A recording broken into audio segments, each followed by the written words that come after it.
صبح و شام تلاوت کرنا صبح و شام میرا کام ہو جائے۔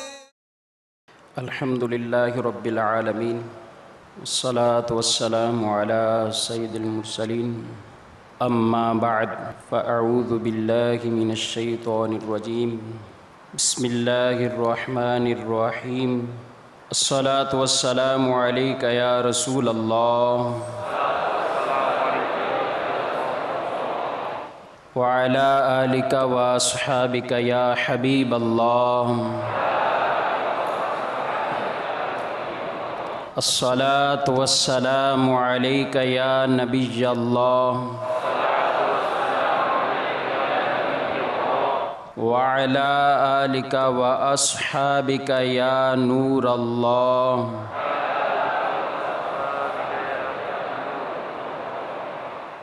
شیخ طریقت امیر اہل سنت حضرت علامہ مولانا محمد الیاس عطار قادری رضوی دامت برکاتہم العالیہ درود پاک کی فضیلت میں حدیث پاک نقل کرتے ہیں، اللہ کے محبوب دانائے غیوب منزہ عن العیوب صلی اللہ تعالی علیہ وآلہ وسلم کا فرمان تقرب نشان ہے، جس نے مجھ پر 100 مرتبہ درود پاک پڑھا، اللہ تعالیٰ اس کی دونوں آنکھوں کے درمیان لکھ دیتا ہے کہ یہ نفاق اور جہنم کی آگ سے آزاد ہے،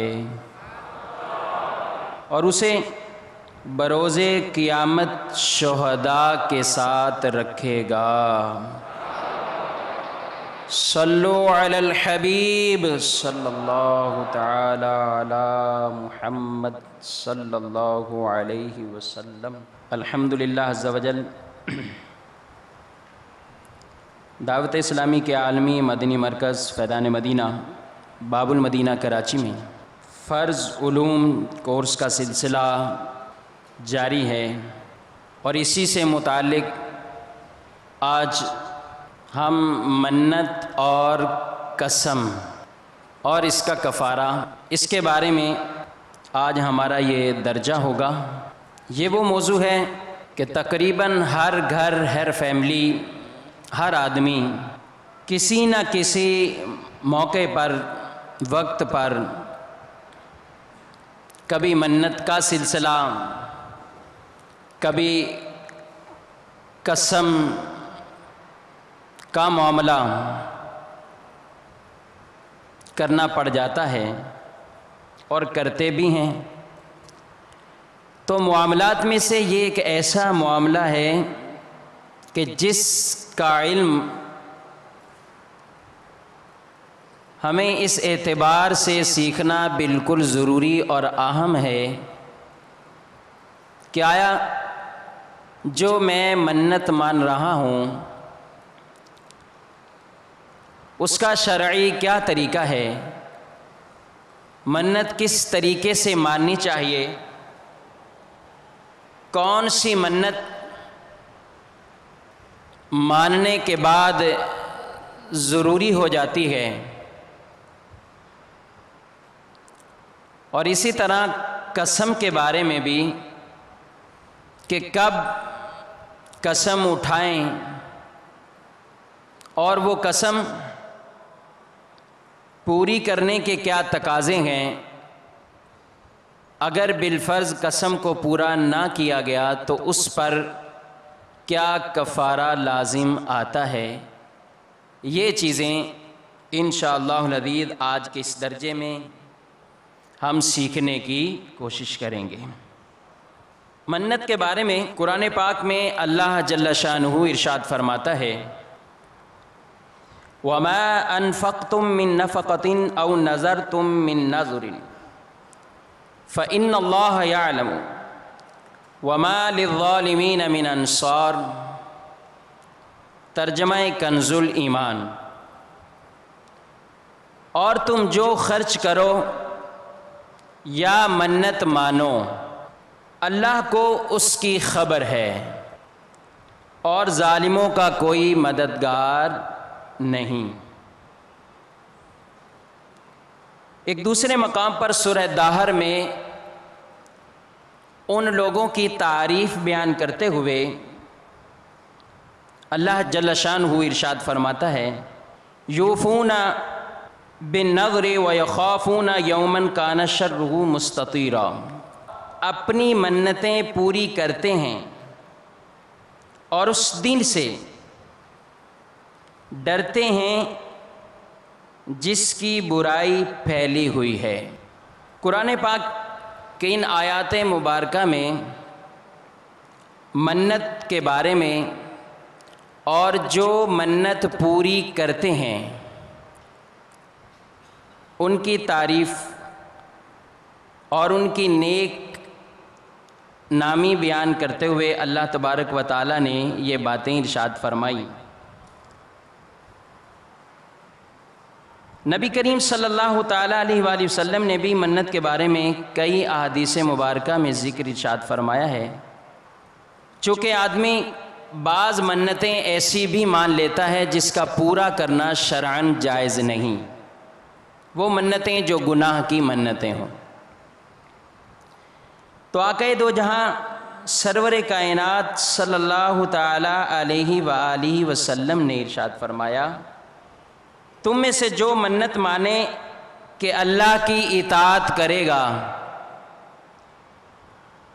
تو اس کی اطاعت کریں، یعنی منت کو پورا کریں، اور جو اس کی نافرمانی کی منت مانے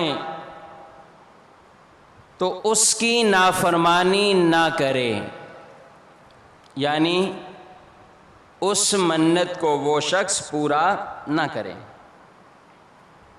مزید ایک حدیث میں نبی کریم صلی اللہ علیہ وسلم کا فرمان ہے کہ منت دو قسم ہے منت کی۔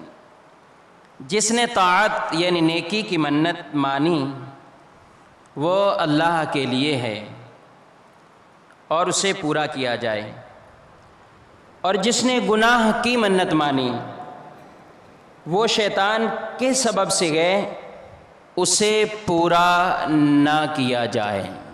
تو اس اعتبار سے ہمیں یہ بھی معلوم ہوا کہ نیک کام کی منت کو پورا کیا جائے، گناہ، نافرمانی، شیطانی کام، فضول لغویات اور جہالت کی بنا پر جن چیزوں کی منت مانی جاتی ہے ان سے آدمی رکا رہے۔ اولاً تو ماننا ہی درست نہیں ہے، اور اگر مان لی ہے تو اس منت کو پورا نہ کیا جائے۔ یہاں سب سے پہلے ہم منت کی تعریف یاد کر لیتے ہیں، اس کو آپ لکھ لیجئے کہ منت کہتے کسے ہیں۔ عربی میں منت کو نذر کہتے ہیں، اسی لیے کتب فقہ میں کتابوں میں نذر شرعی اور نذر کے الفاظ جو ہیں وہ قرآن میں بھی ہیں اور کتب فقہ میں بھی موجود ہیں۔ تو آسان سے لفظوں میں منت کی یہ تعریف ہوگی منت شرعی۔ اس کی تعریف یہ بنے گی کہ انسان کا اپنے اوپر اس عبادت کو لازم کر لینا جو اس پر لازم نہ تھی۔ انسان کا کسی عبادت کو اپنے اوپر لازم کر لینا جو اس پر لازم واجب نہ تھی، یہ منت شرعی کی تعریف ہے۔ مثال کے طور پر کوئی آدمی یہ کہتا ہے کہ میرا یہ کام ہو جائے تو میں 10 رکعت نفل نماز ادا کروں گا، تو نفل پڑھنا اس پر چونکہ لازم و واجب پہلے نہ تھے، لیکن اب اس کے بولنے کی وجہ سے، اب منت ماننے کی وجہ سے یہ نفل نماز اس پر اب لازم ہو جائے گی، جتنی رکعتوں کی اس نے منت مانی ہو۔ اس کو نظر شرعی منت شرعی کہتے ہیں۔ اسی طرح روزے کی منت مان لی، حج کی منت مان لی، نفلی صدقات و خیرات کی منت مان لی، تو یہ ساری منتیں، یہ سارے وہ معاملات جو آدمی پر واجب و لازم نہ تھے، لیکن منت مان کر اس نے اپنے اوپر ان چیزوں کو لازم کر لیا۔ شرعی منت جس کے ماننے سے شرعاً اس کا پورا کرنا واجب ہوتا ہے، اس کے لیے چند شرطیں ہیں۔ اگر وہ شرطیں پائی جائیں گی تو وہ شرعی منت کہلائے گی اور اس کا پورا کرنا لازم اور واجب ہو جائے گا۔ پہلی شرط، ایسی چیز کی منت ہو کہ اس کی جنس میں سے کوئی واجب ہو، ایسی چیز کی منت ہو کہ اس کے جنس میں سے، یعنی اسی کی طرح کوئی دوسری عبادت ہم پر لازم واجب فرض گئے، اس کی طرح اس نے کوئی منت مانی تو وہ منت شرعی ہو جائے گی۔ اس کو آسانی سے یوں سمجھ لیں، نفل نماز کی منت مانی اور اسی سے ملتی ہوئی نماز ہم پر فرض گئے۔ کون سی نماز؟ جو عام ہم فریضہ ادا کرتے ہیں، فرض پڑھتے ہیں۔ اسی طرح روزے کی منت مانی تو روزے کی ہی طرح، مطلب رمضان کا روزہ ہم پر فرض ہے، تو جس چیز کی منت مانی اسی طرح کی کوئی عبادت وہ لازم واجب اس پر پہلے ہو، اسی سے ملتی ہوئی مشابہت رکھتی ہوئی وہ عبادت کی اس نے منت مانی ہے۔ نماز کی مانی تو نماز ہم پر فرض ہے، حج کی مان رہا ہے تو حج کا بھی فریضہ ہے، صدقہ خیرات کی منت مانی تو چونکہ زکوٰۃ فریضے میں سے ہے، تو اس لیے یہ منتیں شرعی میں داخل ہوگی۔ اب عیادت مریض کی کسی نے منت مانی تو یہ اس سے جو ہے وہ نکل جائے گی، یعنی منت شرعی میں یہ داخل نہیں ہوگی۔ دوسری شرط، وہ عبادت خود بالذات مقصود ہو، وہ عبادت خود بالذات مقصود ہو، کسی دوسری عبادت کے لیے وسیلہ نہ ہو۔ وہ عبادت خود بالذات مقصود ہو، کسی دوسری عبادت کے لیے وسیلہ نہ ہو۔ اس کو اس مثال سے سمجھ لیجئے۔ وضو ہم کرتے ہیں، کس چیز کے لیے وضو کرتے ہیں؟ نماز پڑھنی ہے تو وضو کر لیا، تو یہ وضو جو ہے یہ نماز کے لیے وسیلہ بن رہا ہے۔ قرآن کو چھونا ہے، وضو ضروری، تو یہ وسیلہ بن رہا ہے، لیکن نماز یہ بذات عبادت کسی کے لیے وسیلہ نہیں ہے، بذات ہی عبادت ہے۔ زکوٰۃ بذات عبادت، حج، سجدہ تلاوت وغیرہ۔ تیسری شرط، اس چیز کی منت نہ ہو جو شریعت مطہرہ نے خود اس پر پہلے سے ہی لازم و واجب قرار دی ہے۔ تیسری شرط، اس کام، اس چیز کی منت نہ ہو جو شریعت مطہرہ نے پہلے سے ہی اس پر واجب و لازم کی گو۔ چاہے وہ فی الفور لازم ہو یا آئندہ کسی وقت میں اس پر لازم ہو جائے۔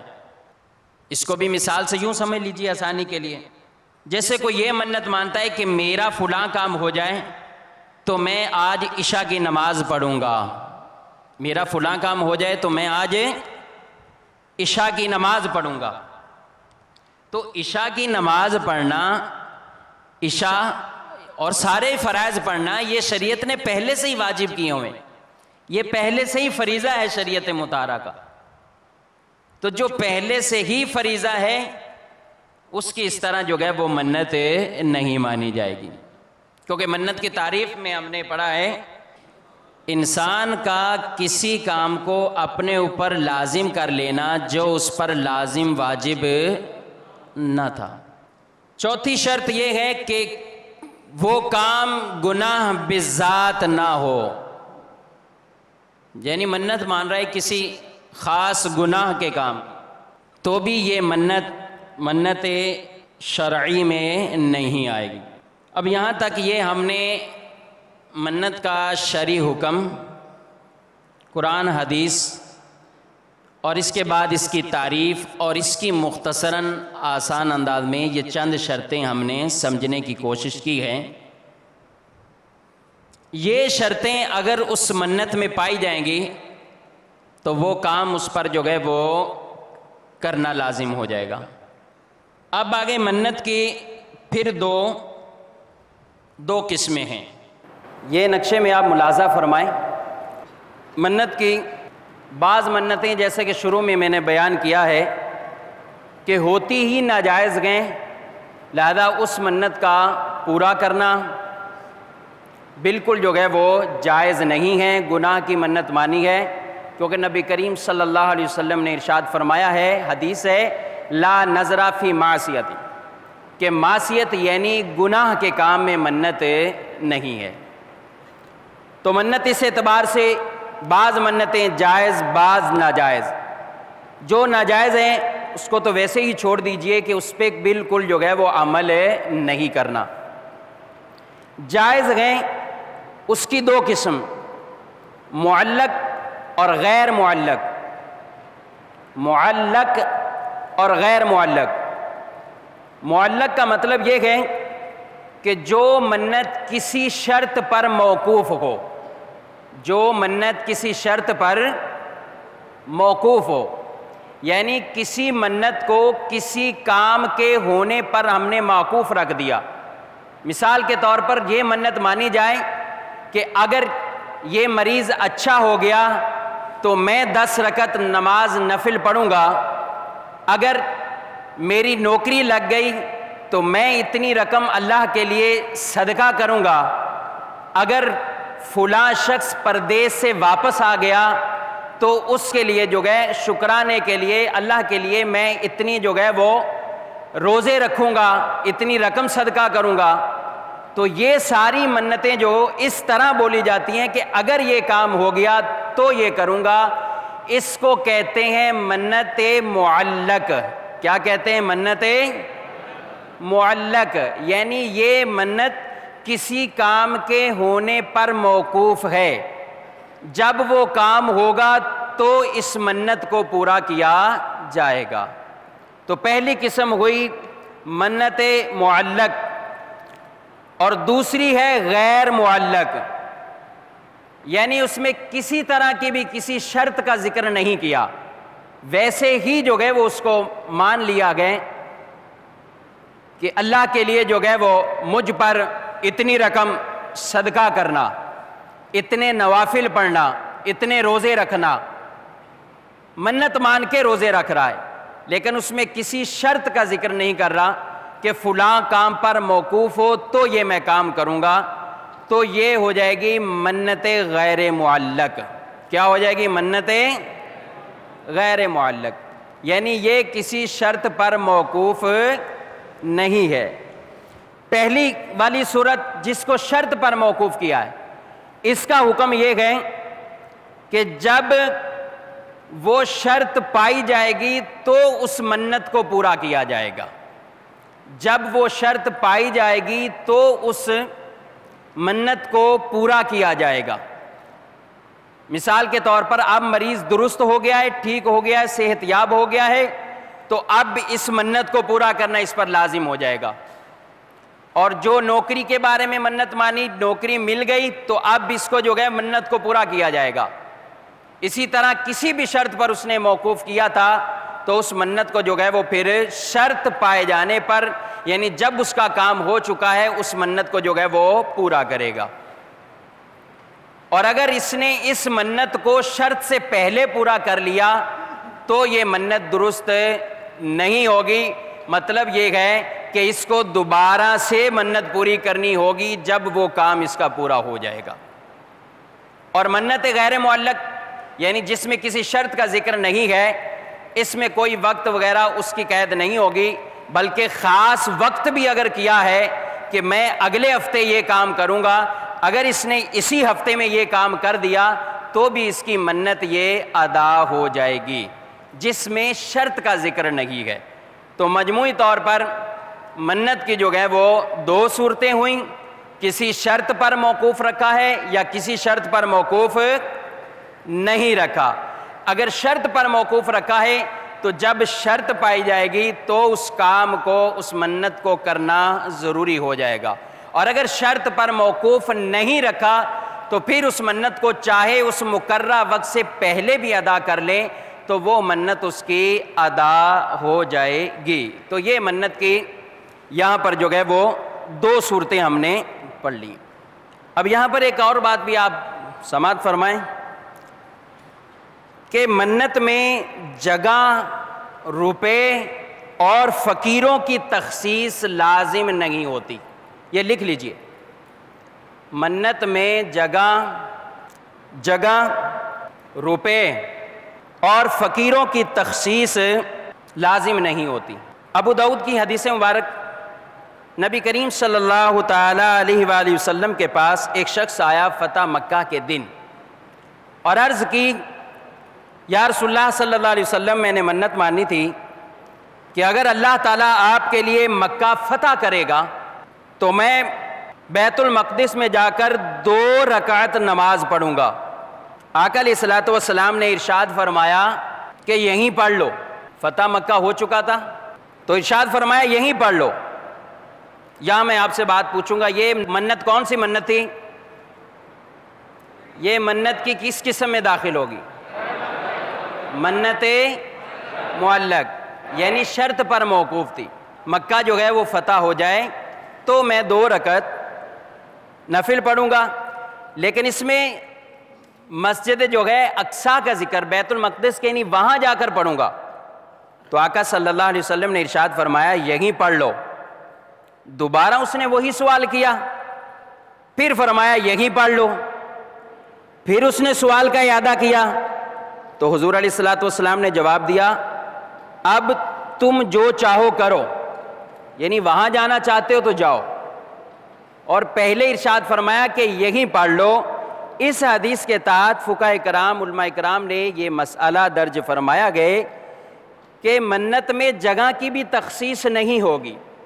اگر کسی نے یہ منت مان لی کہ میں اگر میرا یہ کام ہو جائے تو میں مدینہ پاک کے فقراء پر یہ رقم صدقہ کروں گا، اگر میرا یہ کام ہو جائے تو میں مسجد نبوی میں جا کر یہ نفل جو ہے وہ پڑھوں گا، یا میں مسجد حرام میں جا کر یہ نفل پڑھوں گا، یا بالفرض یہ کوئی منت مان لے کہ میں فیضان مدینہ میں آ کر یہ کروں گا، یہ نفل پڑھوں گا، تو منت کے اندر ہم نے ایک اصول، قاعدہ کلیہ یاد کر لیا کہ منت میں جگہ کی تخصیص لازم نہیں ہوگی۔ منت میں جگہ کی تخصیص لازم نہیں ہوگی، وہ جہاں بھی پڑھے گا، وہ نفل نماز جہاں بھی پڑھے گا اس کی منت ادا ہو جائے گی۔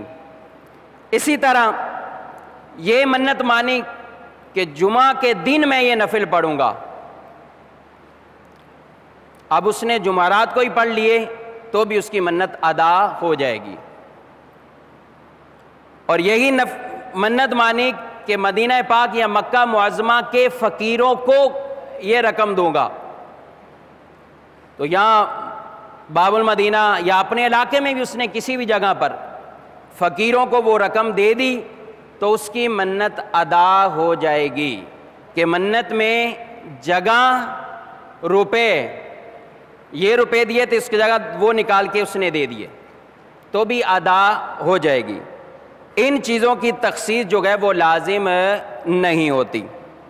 ہاں البتہ یہ ضرور خیال رکھنا ہوگا کہ منت اگر شرط پر موقوف ہے تو اس شرط کا پایا جانا یا نہ پایا جانا اس کا خیال رکھنا ضروری ہے. اگر شرط سے پہلے ہی منت کو اس نے ادا کر دیا، پورا کر دیا، تو ایسی صورت میں پھر کام ہونے کے بعد اس کو منت وہ دوبارہ سے ادا کرنی پڑے گی. صلو علی الحبیب صلی اللہ تعالی.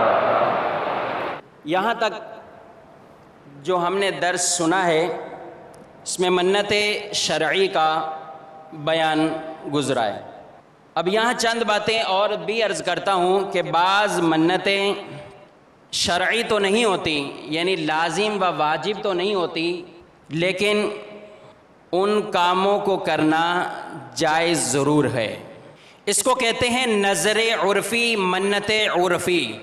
منت عرفی مفتی احمد یار خان نعیمی علیہ رحمہ میرات المناجی میں لکھتے ہیں یہ منت کون سی ہے؟ منت عرفی. منت اس کا کیا حکم ہے کہ اس کو پورا کرنا لازم و واجب نہیں ہوتا. اس کو پورا کرنا لازم و واجب نہیں ہوتا، لیکن کرنا جائز ہے. اب کسی نے منت ایسی مان لی تو درست گئے، جبکہ اس میں کوئی خلاف شرع کام نہ ہو. یہ وہ منت ہے جو اولیاء کرام کی نیاز کی منت مان لی کہ ہر مہینے 11ویں شریف کا اہتمام کروں گا.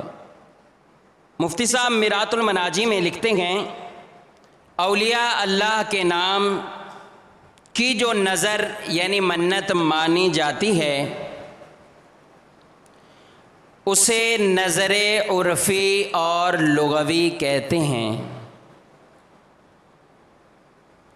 اس کا معنی ہے نذرانہ. جیسے کوئی شاگرد اپنے استاد سے کہے کہ یہ چیز آپ کی نظر میں نے کی تو یہ منت عرفی کہلاتی ہے. یہ بندوں کی ہو سکتی ہے مگر اس کا پورا کرنا شرعاً واجب نہیں.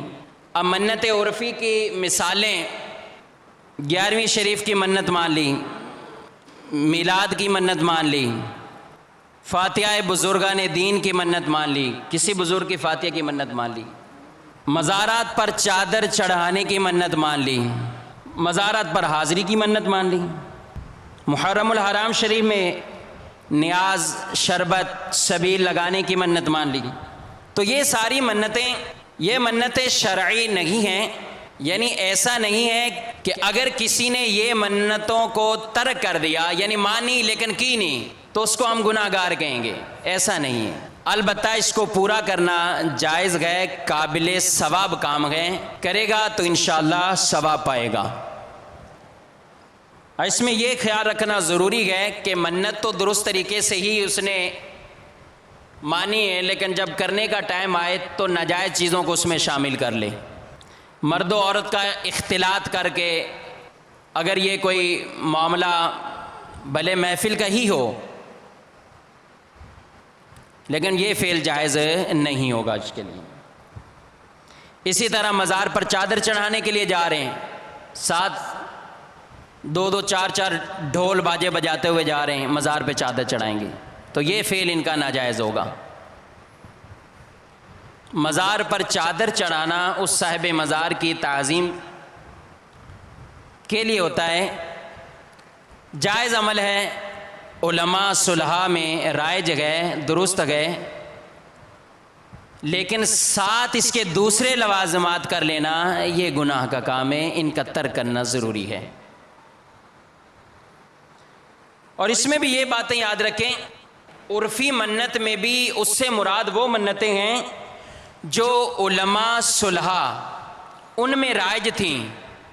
مزار پہ جانا یہ بزرگوں میں، پرانے بزرگوں میں رائج. فاتحہ کا، ان کی بزرگوں کی فاتحہ نیاز کا اہتمام کرنا یہ بھی علماء صلحاء میں رائج. تو منت عرفی سے مراد یہ ہے کہ ایسی منت جو علماء صلحاء میں رائج ہو یا وہ عوام جو علماء کی صحبت اختیار کرتی ہو، انہوں نے درست طریقے کے مطابق کوئی ایسی منت کا اہتمام کرتے ہو۔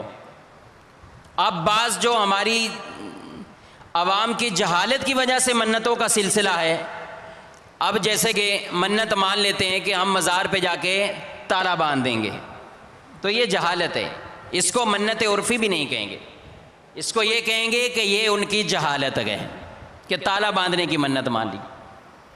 اب کہہ رہے ہیں کہ بعض مان لیتے کہ منت ہم مانیں گے، کیا کریں گے؟ مزار پہ جا کے دھاگا باندھ دیں گے، شادی نہیں ہو رہی تو سر پہ سجانے والا سہرا کلا وہ اس کی جالیوں سے لٹکا دیں گے۔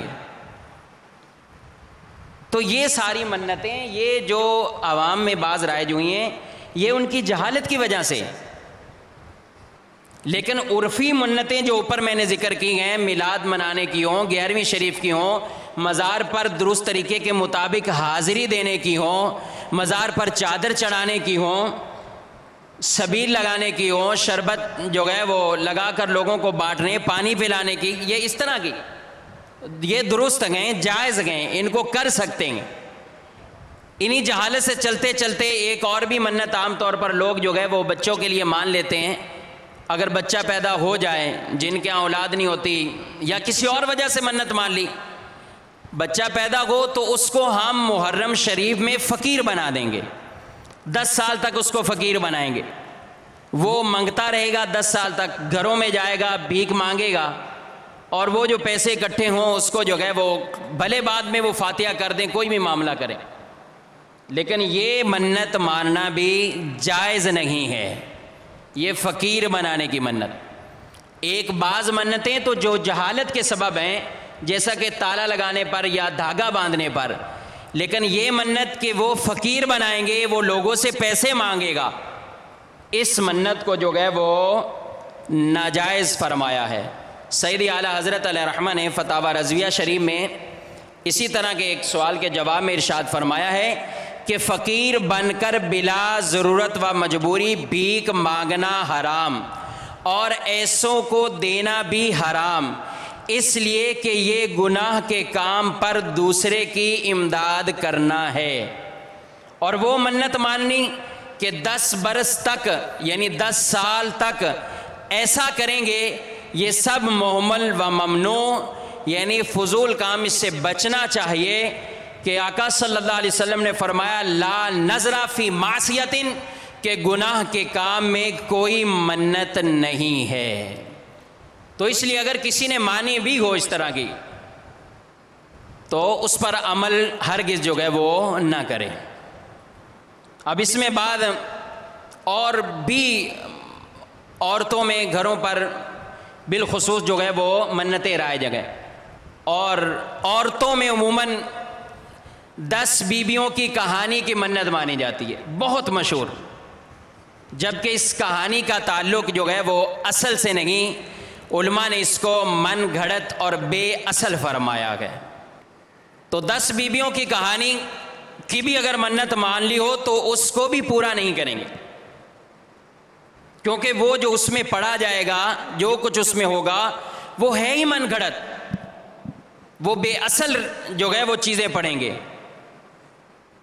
ہاں البتہ اس کی جگہ یوں ہو سکتا ہے، اگر کسی گھرانے نے 10 بیویوں کی کہانی کی منت مان لی ہو یا کوئی بھی ایسی کہانی کی منت مانی ہو جو کہ من گھڑت ہو، تو ان کو چاہیے کہ وہ گھر پر محفل کا اہتمام کر لیں، اس میں چاہے سورہ یاسین یا سورہ اخلاص یا سورہ فاتحہ کی تلاوت کروا لیں، اور اس کہانی کو نہیں پڑھیں، بلکہ ویسے ہی بزرگوں کے نام پر جو ہے وہ فاتحہ کا اہتمام کر دیں۔ ذہنی طور پر بھی ایک وہ سکون میں آ جائیں گے کہ چلو منت ہم نے پوری کر لی ہے، لیکن وہ جو من گھڑت چیز ہے اس کو جو ہے وہ ہرگز اس میں پڑھا نہ جائے۔ یہاں کہیں سے علماء اہل سنت کی کسی مستند جو ہے وہ علماء اہل سنت کی کتب سے حضرت فاطمہ رضی اللہ تعالیٰ عنہا یا جن کے بارے میں منت مانی ان کے فضائل نکال کر اس کا درس دے دیا جائے۔ الحمدللہ امیر اہل سنت دامت برکاتہم العالیہ کے تقریباً ہر ماہ کے بارے میں ہر ماہ کی مناسبت سے کوئی نہ کوئی رسالہ ضرور موجود ہے۔ تو اگر ایسی منت مانی ہے کہ کسی من گھڑت رسالے کو پڑھنا ہے، بے اصل کتاب کو پڑھنا ہے، تو اس کی جگہ آپ اس رسالے کو پڑھ لیں، جو بھی اس مہینے کی مناسبت سے کو اس کو آپ پڑھیں، اس کا درس دے دیں، اور بقیہ جو ہے وہ فاتحہ کا اہتمام کریں۔ انشاءاللہ ذہنی طور پر بھی سکون ہوگا کہ منت پوری ہوگی، اور گھر میں بھی انشاءاللہ خیر و برکت کا نزول ہوگا، کیونکہ ایک نیک کام کیا گیا۔ اگر کوئی رسالہ کسی مہینے کا نہ بھی ملے، فیضان سنت کا درس دینا شروع کر دیں۔ فیضان سنت کی فہرست دیکھیں، انشاءاللہ ایسے واقعات، بزرگوں کے واقعات، اہل بیت اطہار کے واقعات، اہل بیت اطہار کی شان میں جو واقعات جو گئے فیضان سنت میں، اتنے متعدد واقعات گئے، ان کے روزوں کا تذکرہ گئے، ان کی عبادت کا تذکرہ گئے، ان کے جو گئے وہ توکل کا تذکرہ گئے، شکر کا ذکر گئے، تو یہ ساری چیزیں فیضان سنت میں موجود گئیں۔ اس کی جگہ اس کا درس رکھ لیجئے اور اپنے گھر میں جو گئے وہ اس معاملے کو پورا کر لیجئے۔ اور بعض منتیں وہ ناجائز ہیں، منتیں بعض تو میں بتا رہا ہوں وہ کہ جس سے بچنا چاہیے جہالت کی وجہ سے، بعض ناجائز ہیں، گناہ کا کام ہے۔ ان میں کیسے؟ یہ منت عموماً مان لی جاتی ہے کہ بچے کے کان چھدوائیں گے اور اس میں بالی اس کو ڈال دیں گے۔ لڑکوں کے کان چھدوانا، بالیاں ڈالنا، یہ ناجائز ہے۔ اس طرح کی اگر کسی نے منت مانی ہو، اسی طرح یہ منت مان لے کہ اپنے بالوں کو جو ہے وہ لڑکا پیدا اگر ہو تو اس کے لمبے بال رکھیں گے، چٹیا اس کی بنائیں گے۔ جیسے آپ نے کبھی دیکھا بھی ہوگا، بعض بچوں کے یا بڑے بھی ہو جاتے ہیں، بڑی عمر کو پہنچ گئے، لیکن سر کے ایک مخصوص حصے میں لمبے بال جو گئے وہ جا رہے ہیں، اس کو جو ہے وہ باقاعدہ عورتوں کی طرح چٹیا بنا کر جو گئے اس کو باندھا جاتا ہے، تو درست نہیں ہے یہ ناجائز ہے۔ مرد کے اتنے لمبے بال رکھنا، کندھوں تک تو رہیں کہ اشانوں کو چھو جائیں جو سنت کے مطابق، وہ بھی یہ ہے کہ سنت کے مطابق جو زلفوں کی اس مقدار تک رکھنا چاہیے، اور عورتوں کی مشابہت کرتے ہوئے یہ لمبے لمبے بال، یہ مردوں کے لیے جائز نہیں ہے، ناجائز حرام ہے اتنے لمبے بال رکھنا۔ تو ایسی منتیں اگر مانی ہیں تو ان کو تو فوراً ختم کر دیں، توبہ بھی کریں اس سے۔ بال لمبے رکھنے ہیں تو کٹوا دیں، اس سے توبہ کریں جو پچھلا گناہ ہوا ہے، اور اب اپنے جو ہے وہ طریقے کے مطابق جو ہے وہ عام روٹین کے مطابق رکھے جائیں۔ ذہن نصیب تو زلفیں رکھ لیں، بچوں کو چوڑیاں پہنائی ہیں تو اتار دیں، مزاروں سے کڑے لے کر آ جاتے ہیں، مرد اس کو کڑے کو جو ہے وہ ہاتھ میں پہنتا ہے، یہ تو فلاں مزار سے لے کے آؤں، انگلی میں چھلا پہنا ہوتا ہے، یہ تو مزار سے لے کے، باہر کہتے ہیں یہ تو مدینے سے لے کر آئیں۔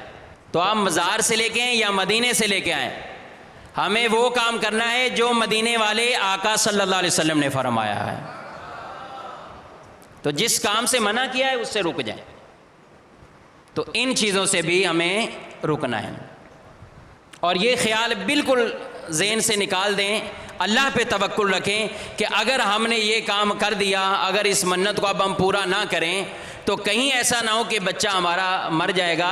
صدر الشریعہ مفتی محمد امجد علی اعظمی علیہ رحمہ فرماتے گئے کہ اگر بچے نے مرنا ہوگا تو یہ ناجائز کام اس کو بچا نہیں لیں گے، یہ کبھی بھی نہیں اس کو بچائیں گے، اگر اس کی عمر اتنی ہے، اگر اس کو مرنا ہی ہے تو یہ ناجائز کام اس کو نہیں بچائیں گے۔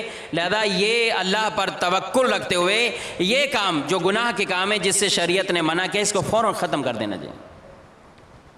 اور آپ فرماتے ہیں کہ منت ماننی ہے تو لوگوں ایسی منت مانا کرو، نیک کام کرو، نماز کی منت مانو، روزہ رکھنے کی منت مانو، خیرات کی منت مانو، درود شریف پڑھنے کی منت مانو، کلمہ شریف پڑھنے کی منت مانو، قرآن مجید پڑھنے کی منت مانو، فقیروں کو کھانا کھلانے کی منت مانو، ان کو کپڑا پہنانے کی منت مانو۔ کتنے اہم اور ضروری کام کہ جس میں سامنے والے کا فائدہ بھی، خود روزے کی منت مانے، کتنی عبادت اس کو جو ہے وہ عبادت کا ثواب بھی ملے گا، کتنے معاملات اس کے جو ہے وہ درست ہو گئے۔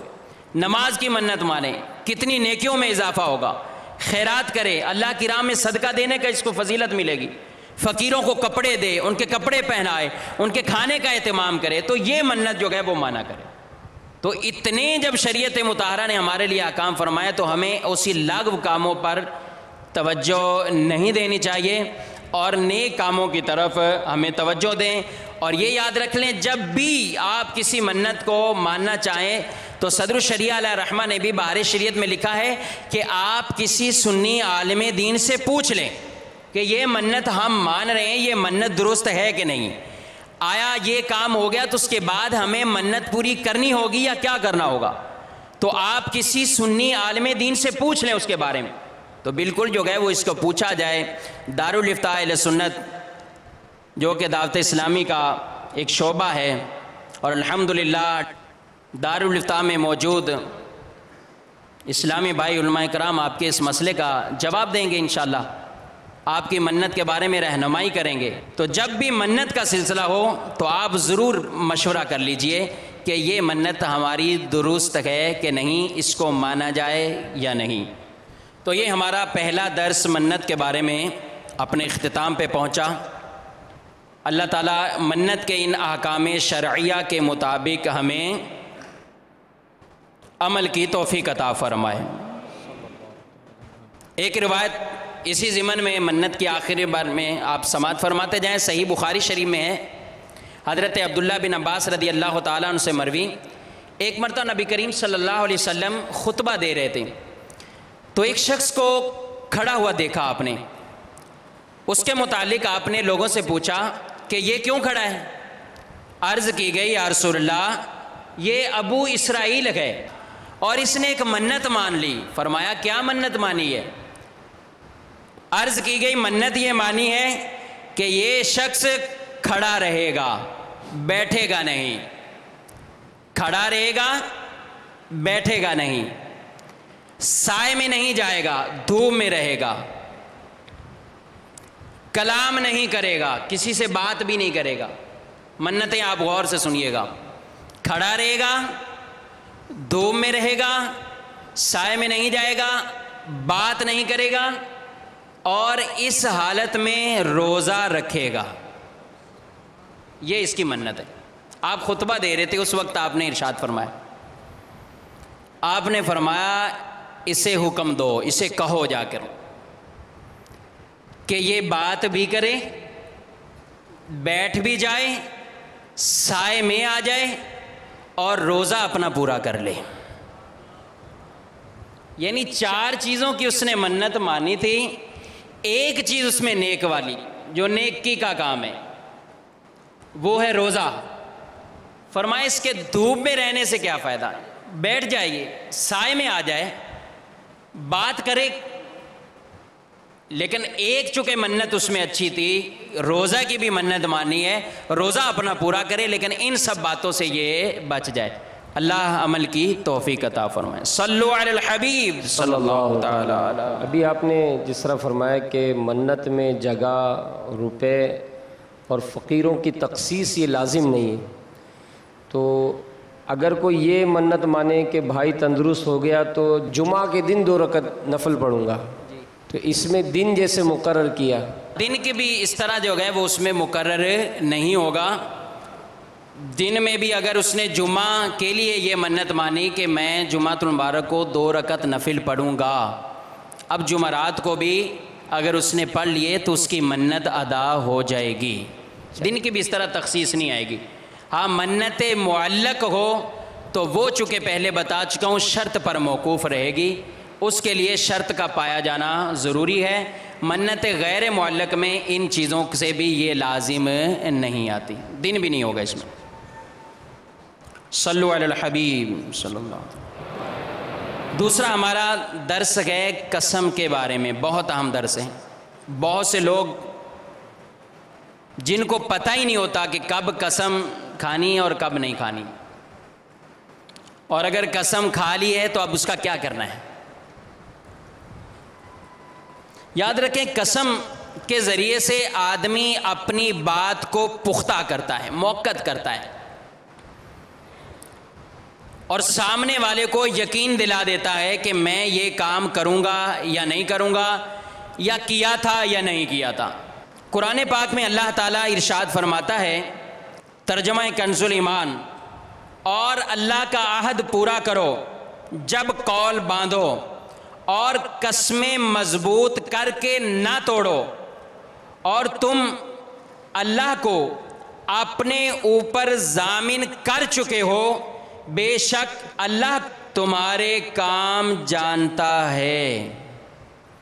تو جس بات میں آپ نے اللہ کا نام ذکر کر دیا ہے، قسم کھا لی ہے، اللہ کو اس پر ضامن بنا لیا ہے، تو اب فرمایا ہے کہ اس وعدے کو اب نہ توڑو، وہ مضبوط ہو چکی ہے، پختہ ہو چکی ہے، اس کو پورا کرو۔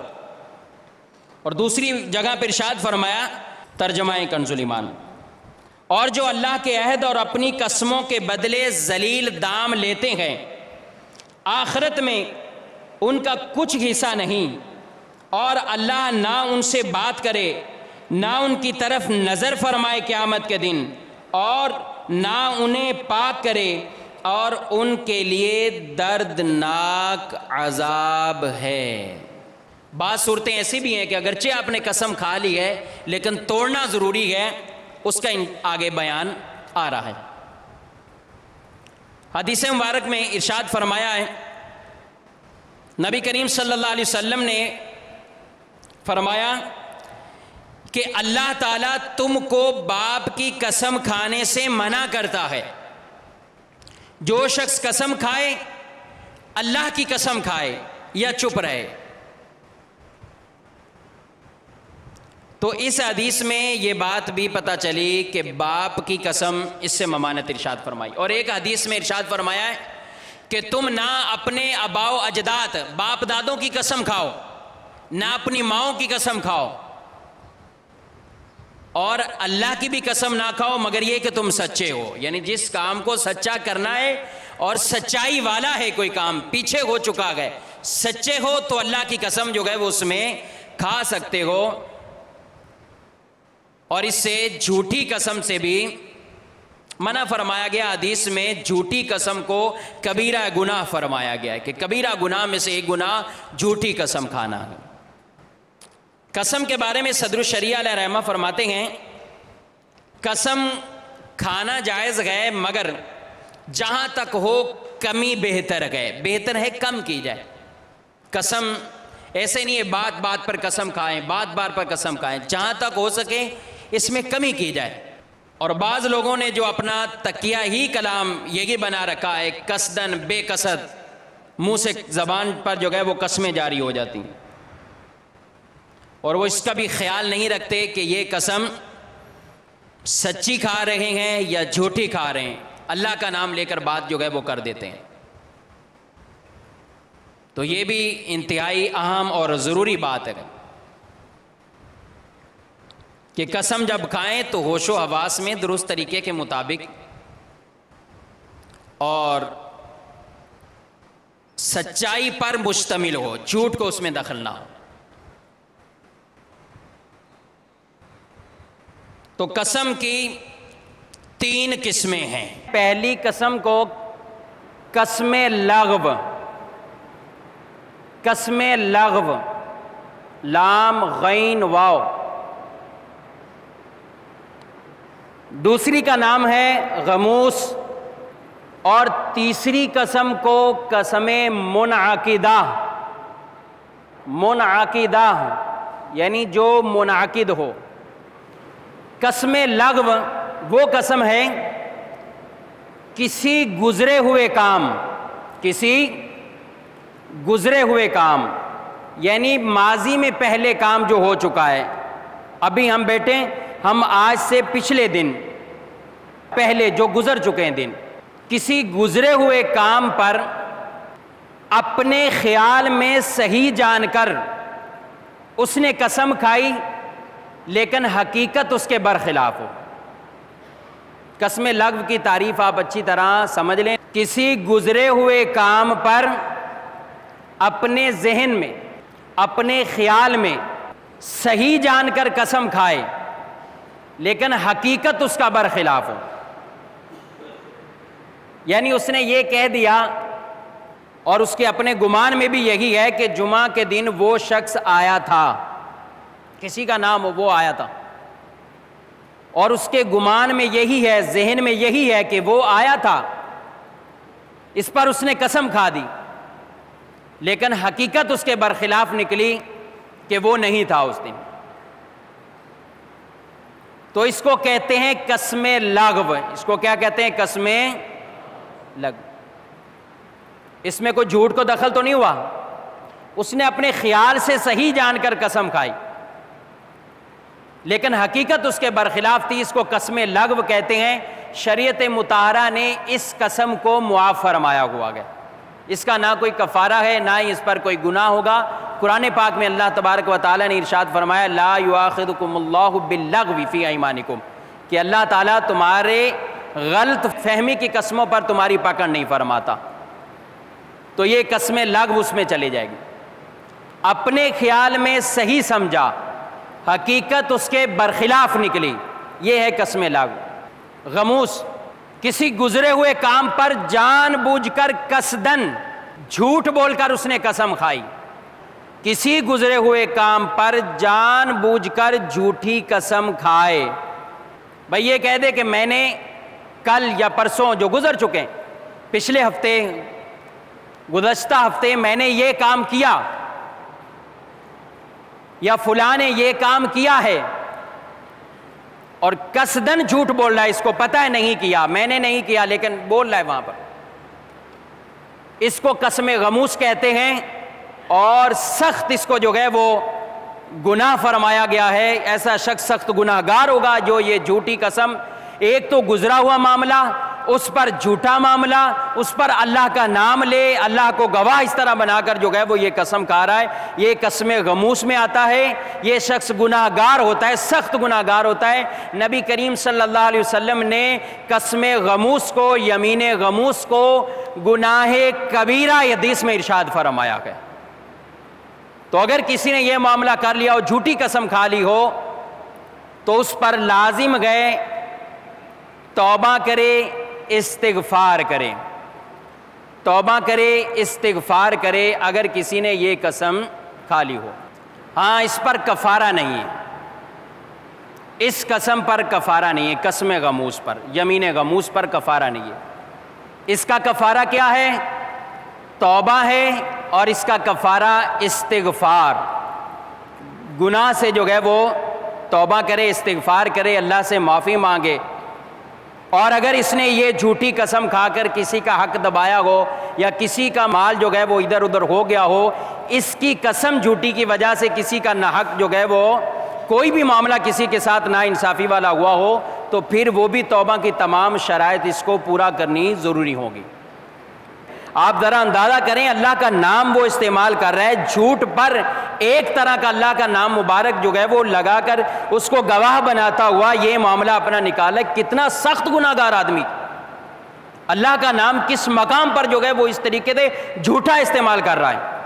تو یہ بہت بڑا جو ہے وہ گناہ کا معاملہ ہے، کبیرہ گناہ اسے فرمایا گیا ہے.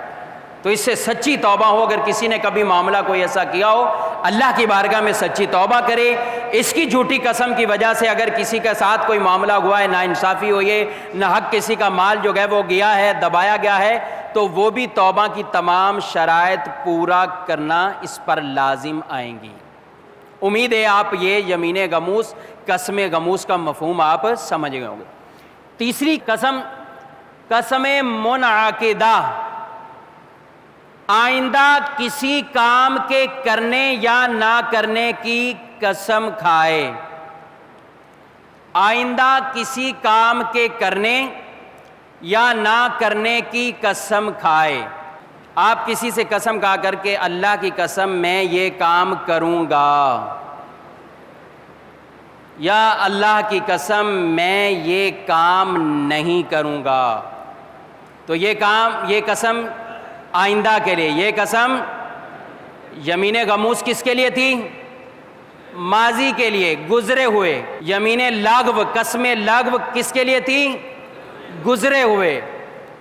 منعقدہ کس کے لیے ہے؟ آئندہ کے لیے. آئندہ یہ کام نہیں کروں گا، آئندہ یہ کام کروں گا. تو جو بھی اس کے برخلاف کرے گا تو یہ منعقدہ قسم ہے جس پر کفارہ لازم آئے گا، جس پر کفارہ لازم ہے، اور بعض صورتوں میں گناہ گار بھی ہوگا. تو قسم کی تینوں قسموں میں سے کتنی قسموں پر کفارہ لازم آ رہا ہے؟ کتنی پر آ رہا ہے؟ ایک پر۔ معاف کون سی قسم ہے؟ لغو میں جھوٹ کا دخل ہے؟ نہیں۔ تو یہ لغو میں جھوٹ کا دخل نہیں۔ یمین غموس، قسم غموس، اس میں آدمی سخت گناہ گار ہوگا، معافی مانگے، گڑ گڑائے اللہ کی بارگاہ میں، توبہ کرے، لیکن مالی کفارہ نہیں۔ اور یمین منعقدہ، قسم منعقدہ، اس کے اندر کیا لازم آئے گا؟ کفارہ بھی اس پر لازم آئے گا۔ اب قسم کے تفصیل سے یہ چند قسمیں آپ نے پڑھ لی ہیں، اب ان کے چند احکامات بھی سنتے چلیں کہ قسم کھانی کن الفاظ سے گئے، کون سی قسم معتبر ہوگی اور کون سی درست نہیں۔ یاد رکھیے کہ بعض قسمیں ایسی ہیں کہ جن کو پورا کرنا بالکل اس پر لازم ہو جائے گا، نہیں کرے گا تو گناہ گار ہو جائے گا، کفارہ بھی دینا ہوگا، گناہ گار بھی ہوگا۔ وہ کام جس سے بچنا قسم کے بغیر ہی اس پر ضروری تھا، وہ کام جس سے بچنا قسم کے بغیر ہی ضروری تھا، اس نے اس کام پر قسم کھائی اور پھر عمل نہیں کیا بلکہ وہ کام کر دیا، تو یہ شخص گناہ گار ہوگا۔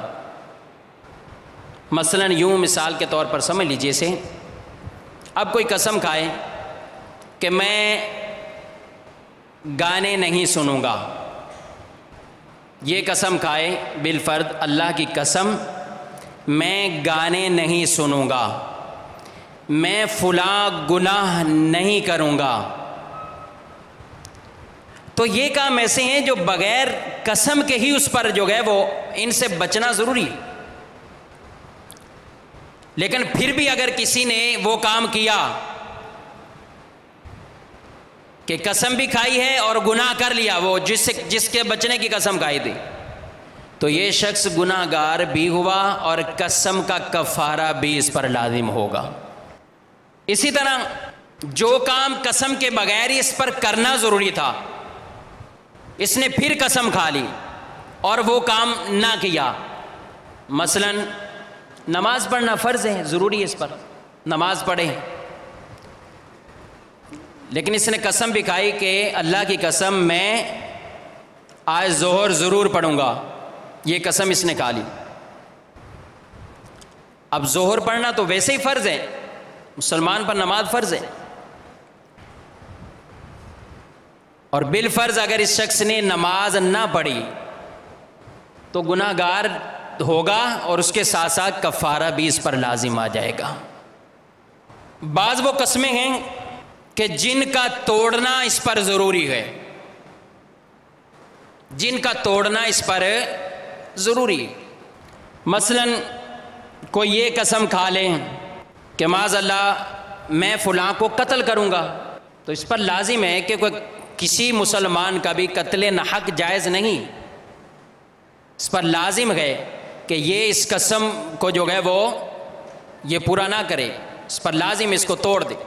قسم کھائی ماں باپ سے بات نہیں کروں گا، یہ قطع تعلقی کی شریعت اجازت نہیں دیتی، یہ صلہ رحمی کرے جائے، شریعت مطہرہ نے والدین کی خدمت کا حکم دیا ہے، والدین کی اطاعت کا حکم دیا ہے، والدین سے اس طرح منقطع ہو جانا، قطع تعلق کر لینا، یہ غیر شرعی کام گئے اور اس پر اس نے قسم کھائی، شریعت اس پر لازم کرے گی کہ یہ کیا کرے، یہ اس کو قسم کو توڑ دے اور جا کر والدین سے بات چیت کرے، اپنا تعلقات ان سے بحال کرائیں۔ اسی طرح کوئی قسم کھا لے کہ میں چوری کروں گا، فلاں کو ڈاکہ ڈالیں گے، چوری کرنی ہے، معاذ اللہ، تو وہ بھی اس قسم کو توڑے گا، پورا اس کا کرنا نہیں کرے گا۔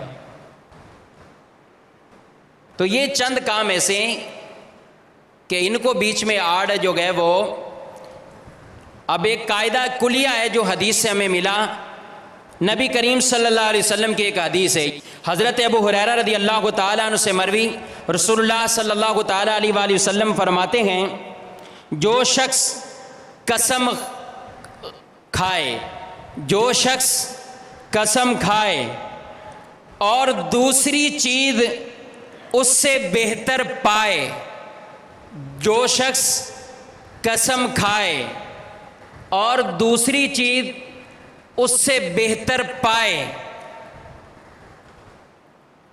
تو وہ کام کرے اور قسم کا کفارہ دے دے،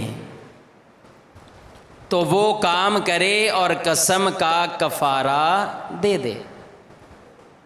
کسی بھی ایسی بات پر قسم کھا لی جو مناسب نہیں ہے، بھلائی بہتری وہ اس دوسرے کام میں نظر آ رہی ہے، تو اس کو چاہیے کہ اس قسم کو جو ہے وہ توڑ دے، وہ کام کر لے اور کفارہ دے۔ فلاں کی شادی میں نہیں جاؤں گا، فلاں کے ساتھ ہم رشتہ نہیں کریں گے، یہ قسمیں کھا لی۔ فلاں فقیر کو میں نہیں دوں گا، اس کو نہیں کچھ دوں گا، ان چیزوں کی قسم کھا لی۔ تو بہتر یہی ہے، بہتری کس میں ہے؟ وہ کام کرنے میں، تاکہ آپس کے تعلقات اور یہ سارے معاملات جو ہیں وہ بحال ہو جائیں۔ تو اس لیے رسول اللہ صلی اللہ علیہ وسلم نے ارشاد فرمایا ہے کہ وہ کام کرے اور کفارہ دے دے۔ قرآن پاک کی ایک آیت مبارکہ بھی ہے جس میں یہ ارشاد فرمایا گیا ہے، لا تجعلوا اللہ عرضۃ لایمانکم ان تبروا وتتقوا وتصلحوا بین الناس واللہ سمیع علیم، اور اللہ کو اپنی قسموں کا نشانہ نہ بنا لو کہ احسان اور پرہیزگاری اور لوگوں میں صلح کرنے کی قسم کر لو، اور اللہ سنتا جانتا ہے۔ یہ کوئی یہ قسم کھا لے کہ میں احسان مندی نہیں کروں گا، یہ قسم کھا لے میں صلح نہیں کرواؤں گا، تو اس میں یہ نشانہ نہ بنا لے کہ میں نے اب قسم کھا لی، اب میں تو یہ کام نہیں کر سکتا، میں نہیں کام کر سکتا، دو لڑے ہوئے میں اس میں صلح نہیں کرواؤں گا، میں نے یہ قسم کھا لی ہے۔ تو اس کو یہ قسم کا بہانہ نہیں بنانا چاہیے۔ شریعت مطہرہ نے اس کو اجازت دی ہے کہ ایسی صورت میں یہ کام کرے، وہ بھلائی والا کام کرے، قسم کو توڑ دے، اپنی قسم ختم کر دے اور اس کا کفارہ دے دے۔ قسم کے الفاظ، کن چیزوں سے قسم ہوتی ہے؟ اللہ کے جتنے بھی نام ہیں ان میں سے جن کے ساتھ قسم کھائے گا شرعی طور پر قسم ہو جائے گی۔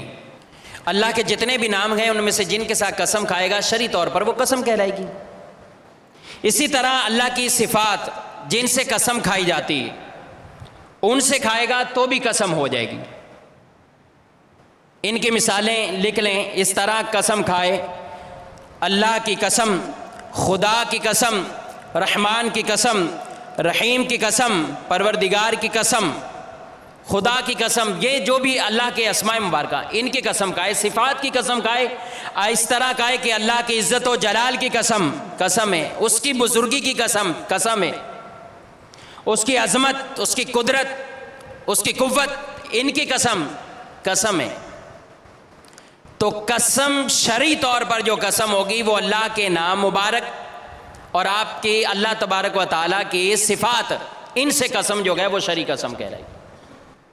اور یہ بھی یاد رکھیں، بعض لوگ اس میں بہت سخت کلمات قسم میں استعمال کرتے ہیں، بہت سخت۔ مثال کے طور پر کہتے ہیں کہ اگر یہ کام کیا تو معاذ اللہ یوں کہہ لے جیسے کوئی تمہیں یہودی ہوں، معاذ اللہ ثم معاذ اللہ، ایسا کہے، یا کسی بھی اس طریقے سے جو ہے وہ کئی آپ نے دیکھو مرتے وقت کلمہ نصیب نہ ہو، بے ایمان مرے، اس طرح کی جو ہے، تو ان سے سخت جو ہے وہ ان سے پرہیز کرنا چاہیے، بچنا چاہیے۔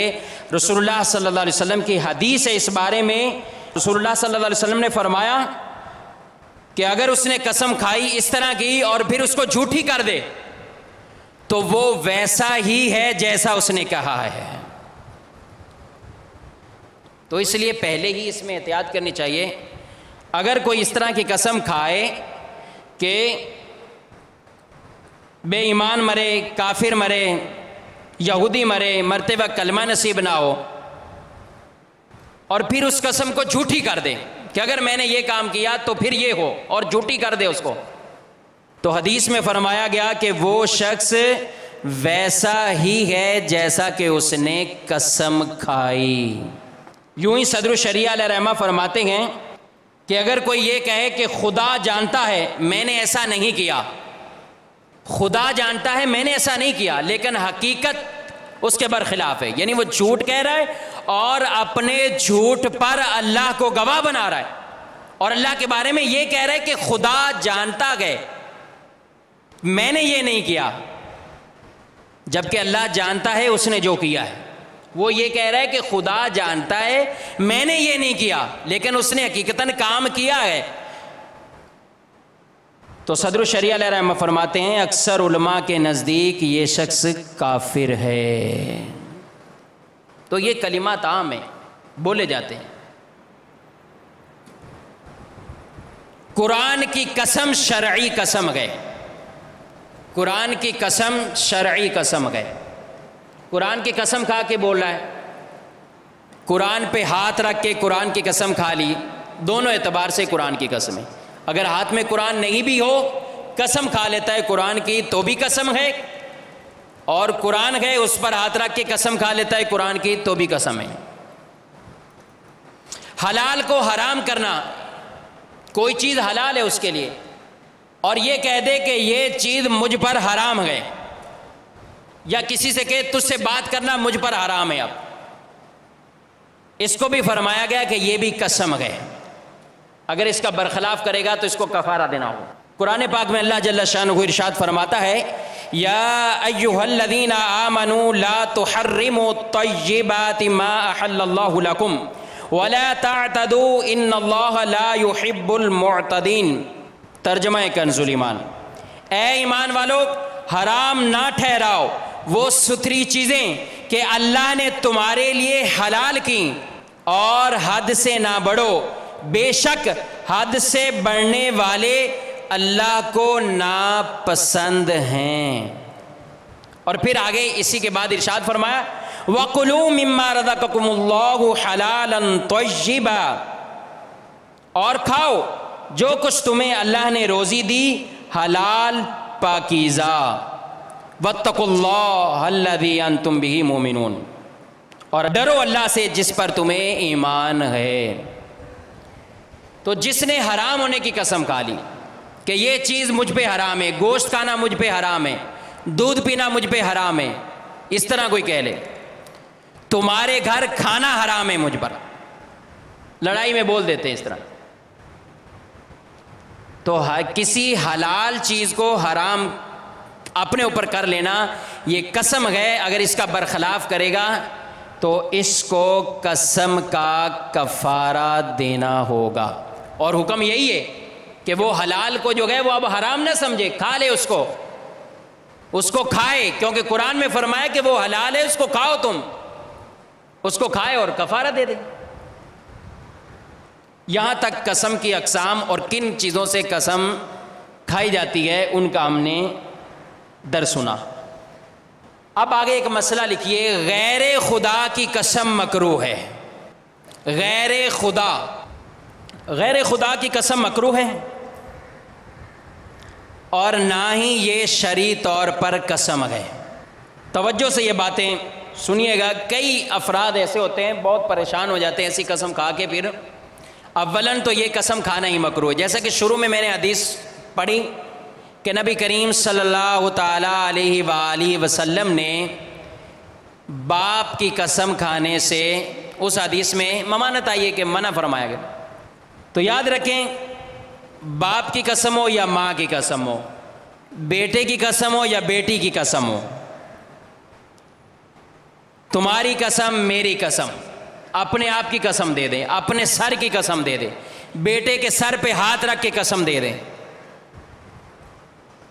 اور لوگوں کی جہالت اس میں دیکھیے کہ عموماً ہمارا مشاہدہ یہی ہے کہ جو حقیقتاً شرعی طور پر قسم ہے اس سے اتنا جو ہے وہ احتیاط نہیں برتتے جتنا ان قسموں سے برتتے ہیں۔ نہیں میں نے بیٹے کی قسم کھائی، اب یہ مسئلہ میں اس طرح نہیں کروں گا، میں بیٹے کی قسم کھائی، میں نے سر پہ ہاتھ رکھا اپنے بیٹے کے، میں نے اپنے بیٹے کو گود میں رکھ کے یہ بات کی ہے، بھائی کیا میں کروں گا، اب تو اس کے برخلاف کروں، وہ قسم ہی نہیں ہے، وہ قسم کھانا مکروہ تھی اور نہ ہی وہ شرعی قسم ہے،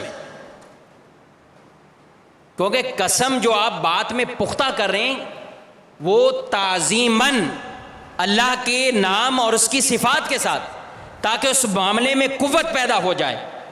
اور پھر آدمی کا ذہن یہ ہونا چاہیے کہ وہ اللہ کے اس بابرکت نام، اس کی تعظیم، اس کے حق بھی ادا کرے. اگر کھائی ایسے معاملے پر قسم جس کی شریعت یہ حکم دیتی کہ اس قسم کو پورا کیا جائے تو اس کو پورا کرے، کیونکہ اللہ تبارک و تعالیٰ کا نام ذکر کیا. کاروباری حضرات بھی متوجہ کو، بات بات پہ قسم، بات بات پہ قسم. اور یہ تو ایسے افراد کہ اللہ کی قسم، خدا کی قسم، سب میرے لیے روزی حرام ہے یار، میں اگر ایسا کروں گا، یہ بولتے رہتے ہوں وہ.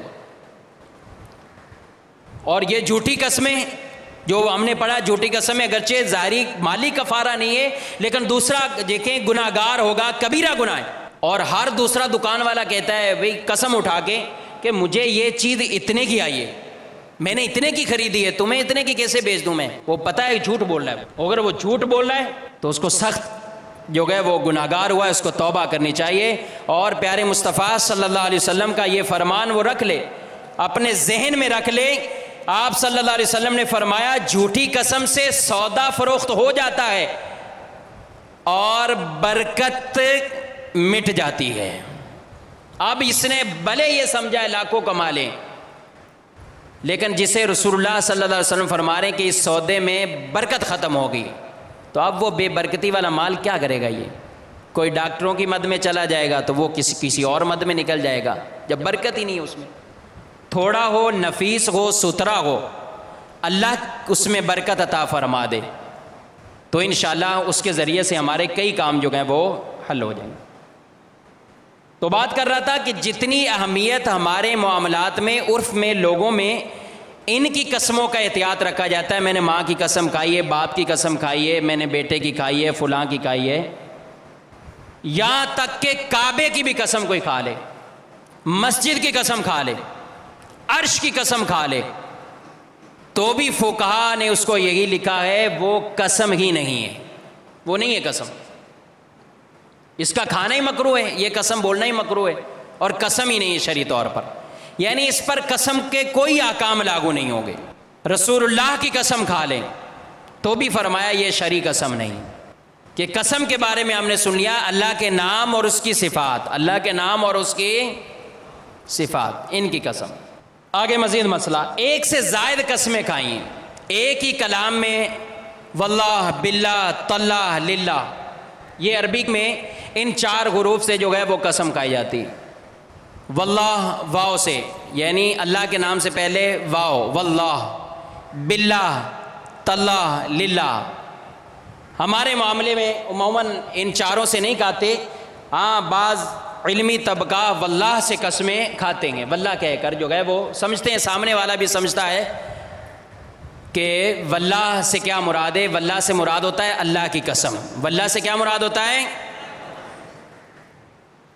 اعلیٰ حضرت کی جیسا کہ شاعری میں گئے، تو زندہ ہے واللہ، تو زندہ ہے واللہ، تو زندہ ہے واللہ، تو زندہ ہے واللہ، میری چشم عالم سے چھپ جانے. اعلیٰ حضرت کتنے یقین سے کہہ رہے ہیں واللہ، اللہ کی قسم نبی کریم صلی اللہ علیہ وسلم قبر انور میں زندہ ہیں. تو یہ واللہ، یہ قسم، اللہ کی قسم. اب کوئی 3-4 قسمیں کھا لے تو وہ ساری قسمیں شمار ہوں گی. عام ہماری گفتگو میں وہ کوئی آدمی کہے کہ اللہ کی قسم کروں گا یہ کام، خدا کی قسم کروں گا، قرآن کی قسم کروں گا، یہ قسمیں کھا لے جتنی کھاتا جائے، تو یہ اس کو شمار میں بھی رکھے، پھر کفارے بھی اتنے دینے ہو گئے اگر اس کے برخلاف کر دیا اس نے کہا. جتنی بار یہ قسم میں اللہ کے نام، اس کی صفات کا ذکر کرے گا تو اتنے کفارے بھی لازم ہوں گے. دوسرے کو قسم دلائی جاتی ہے، تو دوسرے کو قسم دلانے سے یہ مسئلہ بھی یاد رکھ لیں، بہت اہم مسئلہ ہے. یہ قسم نہیں کھانا چاہ رہا، یہ بھی ایک ہمارے معاملے میں بہت بڑھتی ہوئی بیماری ہے. سامنے والے کو قسم دلا دو تو دوسرے کو قسم کھلائی، تو جب اس نے قسم کو قبول کیا تو وہ قسم ہو جائے گی. اللہ کی قسم تم یہ کام نہیں کرو گے، وہ قبول کریں تو یہ قسم ہو جائے گی، اور اگر منع کر دیں، قسم کو اس کی طرف ہی پھیر دے، قبول نہ کرے، تو پھر قسم جو ہے وہ نہیں ہوگی۔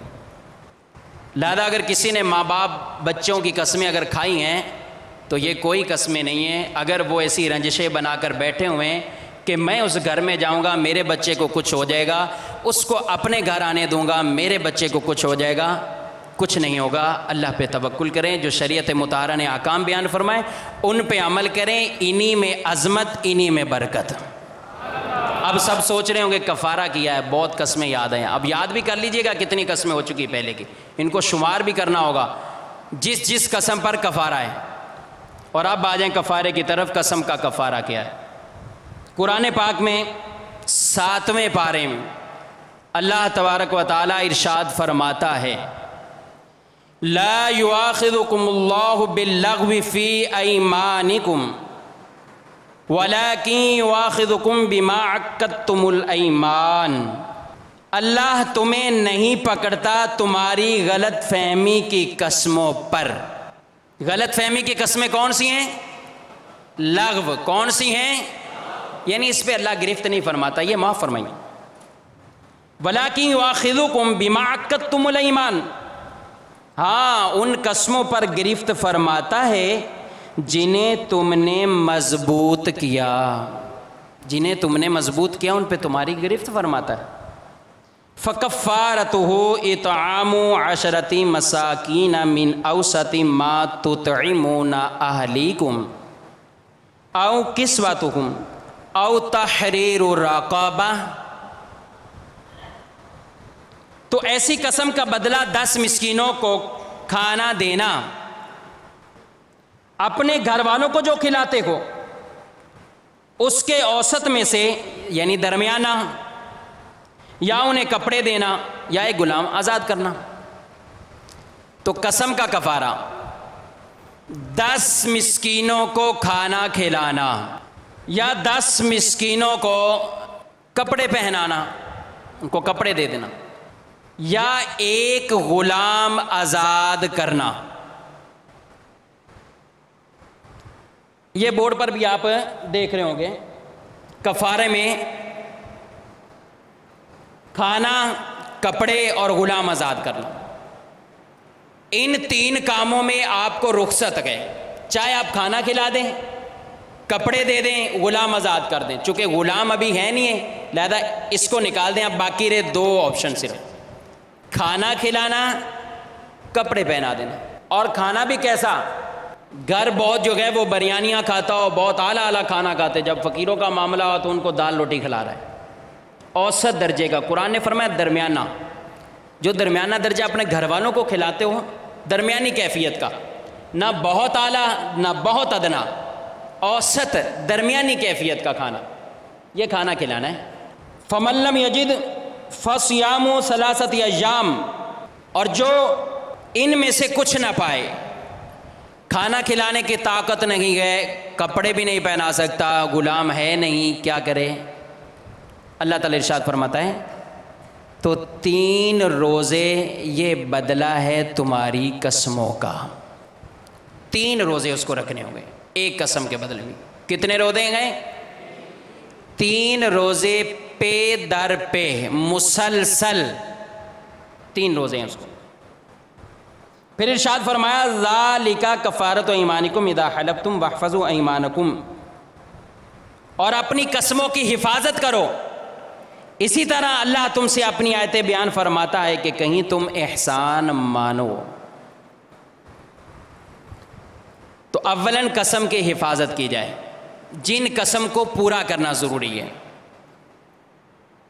اور جن میں دیکھے کہ بھلائی دوسری طرف ہے تو وہ کام کر لے، اور کفارہ۔ اور یہ بات بھی یاد رکھیے گا، قسم ٹوٹنے کے بعد کفارہ آتا ہے، قسم ٹوٹنے کے بعد کفارہ۔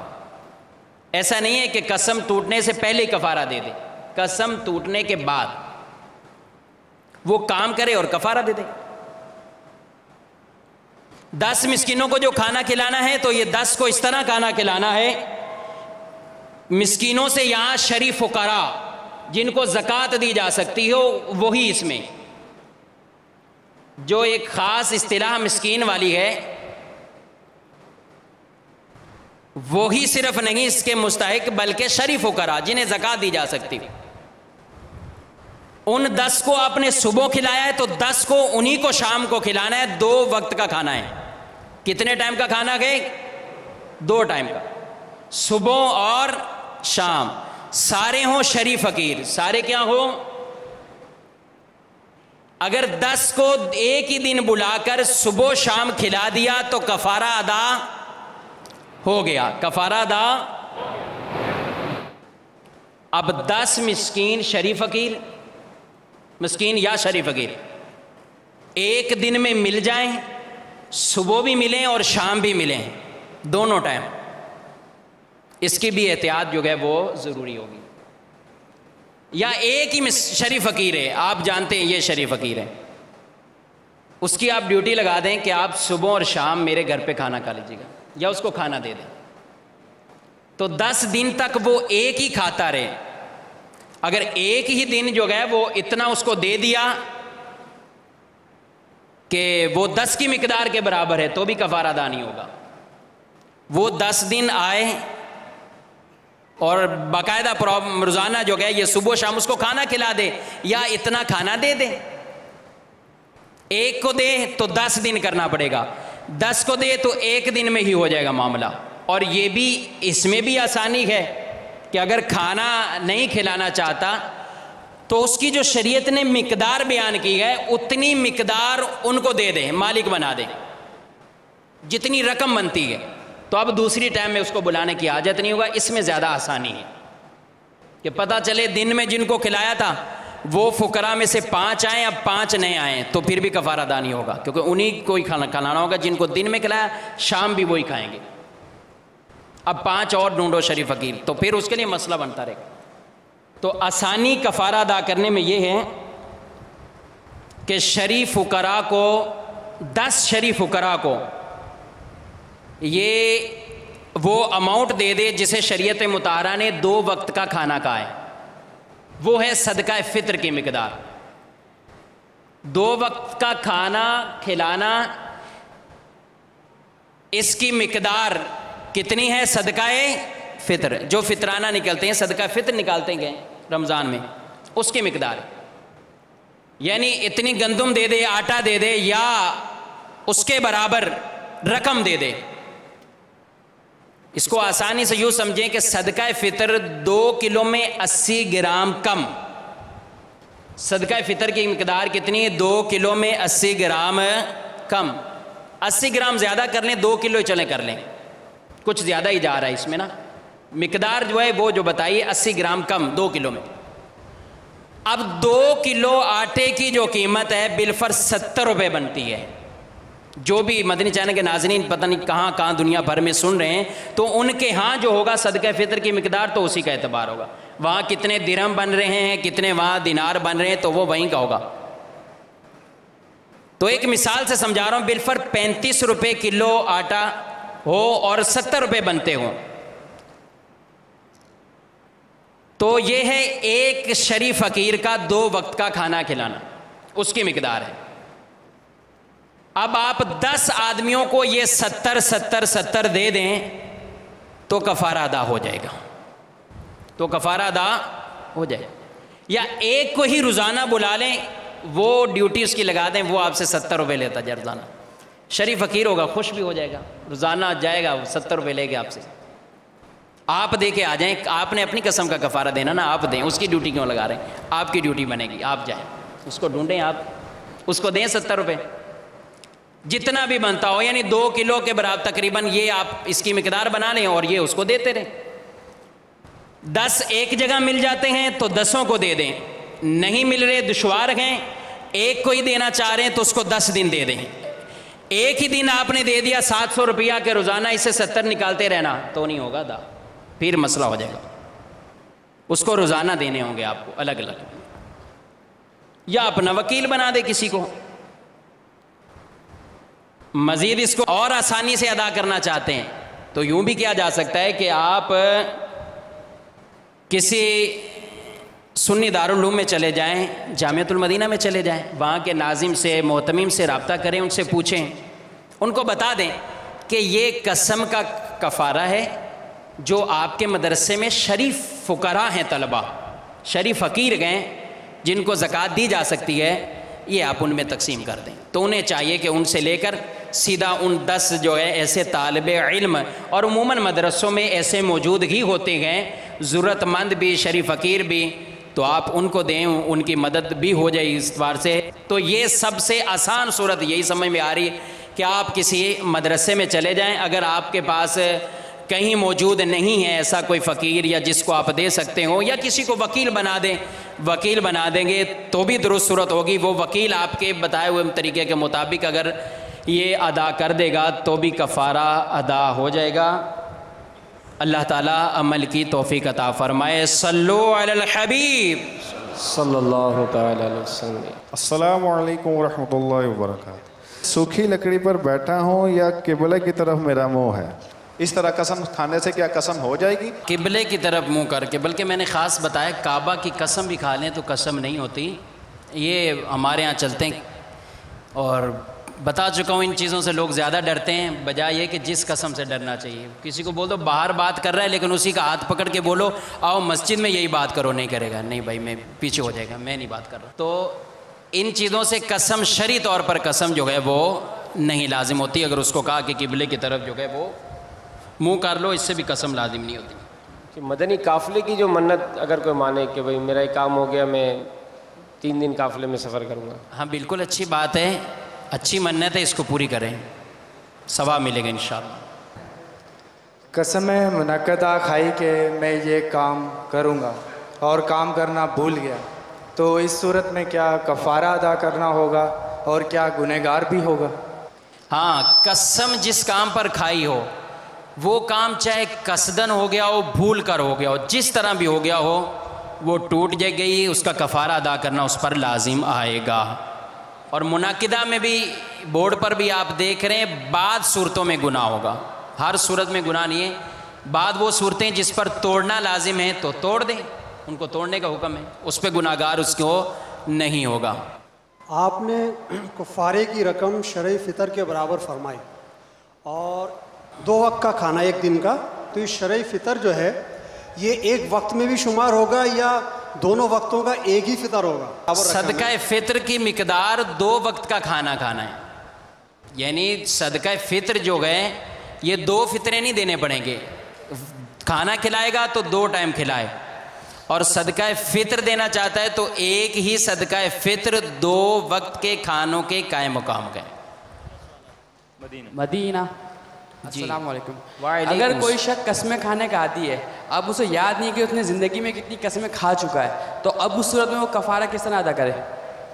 اس کو بالکل اس کا گمان کرنا پڑے گا، وہ بیٹھنا پڑے گا توجہ غور سے اس کو کہ کتنی قسمیں اس نے مستقبل کی کھائی تھیں، کتنی قسمیں اس نے ماضی کی کھائی تھی، تو وہ اس کے بارے میں جو ہے وہ پورا اس کو ذہن لگا کے کفارے اس کے ادا کرنے ہوں گے۔ کفارہ مستقبل کی قسموں کے بارے میں ہے، عموماً جو قسمیں کھاتے ہیں مشاہدہ یہی ہے کہ وہ ماضی کی کاموں پہ قسمیں کھاتے ہیں کہ اللہ کی قسم ایسا ہوا تھا، ایسا ہوا تھا، ایسا ہوا تھا، تو اس طرح کی، تو وہ پھر بھی بہرحال اپنے گمان میں سوچے، تھوڑا دماغ پر زور دے، اگر مستقبل کے کسی کاموں پر قسمیں کھائی تھیں اور اس کو جھوٹا کر دیا تو کفارے دینے ہوں گے اس کو۔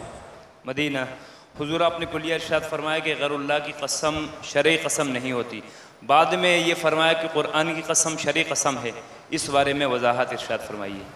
ہاں، غیر خدا کی قسم قسم نہیں، بعد میں کہا کہ قرآن کی قسم قسم ہے۔ قرآن کلام اللہ ہے، قرآن کیا ہے؟ اور کلام اللہ کی صفت ہے، کلام اللہ کی، تو یہ غیر خدا کی قسم نہیں ہے بلکہ اللہ کی صفت کی قسم ہے۔ سمجھ گئے بات؟ قرآن کیا ہے؟ کلام اللہ، اللہ کا کلام ہے، تو قسم میں ہم نے پڑھا ہے اللہ کے نام اور اس کی صفات۔ صلو علی الحبیب صلی اللہ تعالی علی محمد صلی اللہ علیہ وسلم۔ یہی ہے آرزو تعلیم قرآن میں ہو جائے تلاوت کرنا صبح و شام، تلاوت کرنا صبح و شام.